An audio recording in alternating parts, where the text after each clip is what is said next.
सर्वांना नमस्कार. आपलं स्वागत आहे इंडियन समर्थ फार्मर यूट्यूब चॅनलमध्ये.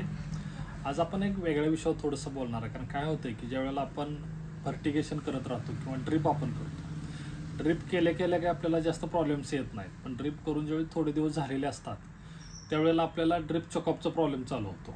कारण काय होतं जास्त आपण जर आता ह्याच्यात गेलो जर चॉकअप व्हायला लागलं तर मग आपण पाणी देऊन पण त्याचा उपयोग होत नाही. आणि हा मेजर प्रॉब्लेम कधी आपल्याला भाजीपाल्याच्या पिकामध्ये जाणवतो. ऊसामध्ये काही एवढा विशेष जाणवत नाही, पण भाजीपाल्याच्या पिकामध्ये जाणवतं की पाणी कमी पडलं तर तिथलं पिकाची वाढ किंवा फुटवा ह्या बाकीच्या सगळ्या गोष्टीला त्याचा इफेक्ट होतो. त्याच्यासाठी आपण एक बघतोय हा ड्रिप सेवर आहे बरं का.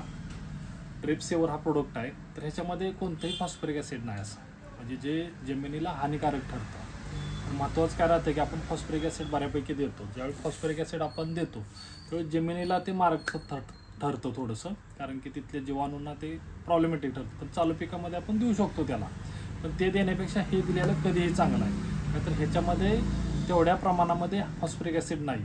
बाकीच्या गोष्टी काय आहे की आपण पिकाला ते सरासरी म्हणजे लागण केलं तर 8व्या दिवशी जरी द्यायचं म्हणलं तरी ते काम करते. दुसरी गोष्ट ज्यावेळेला आपण ह्याला देतो तर देताना एक काळजी घ्यायची की जेव्हा आपण पूर्ण देणार आहे 100 लिटर पाण्यामधून देणार त्याला, तर देताना पूर्ण ड्रामातलं औषध संपलं की एक 5 ते 10 मिनिटानंतर ती मोटर बंद करायची आणि ते औषध पूर्ण त्या नळीमध्येच राहावं अशी काळजी घ्यायची. आणि दुसऱ्या दिवशी किंवा 12 तासानंतर किंवा 24 तासानंतर ज्यावेळेला आपण त्याच नळीतून शेवटच्या एंडकॅप काढायच्या आणि जास्त फ्लोनं पाणी काढून द्यायचं. समजा आपण एका वेळेला 24 नाळ्यांना पाणी देतो तर ज्यावेळी हँडकॅप आपण काढणार आहे त्यावेळी 12 नाळ्यातनंच पाणी द्या, जेणेकरून जास्त स्पीडनं त्यातली घाण निघून जाईल. ड्रिप चॉकअप जर निघून गेलं तर आपल्याला पाणी सगळ्या भागामध्ये समान अंतरामध्ये पडून जाईल आणि त्याचा फायदा आपल्या चालू पिकामध्ये पण होऊन जातो. म्हणजे पिकांना जर पाणी व्यवस्थित मिळालं तर फर्टिगेशन आपण व्यवस्थित करू शकतो.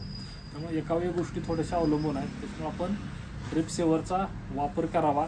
दुसरी गोष्ट ते जेव्हा आपण देणार आहे त्याचा फायदेशीर घटक पण त्याच्यामध्ये दुसरे पण ॲडिशनल केलेले आहेत कंपनीनं, की जे तुमच्या पिकाच्या मुळाची वाढ चांगली होईल, तिथलं मॉइश्चर चांगलं राहील, त्याच्यामुळे वाढ वगैरे सगळी चांगली होत्या.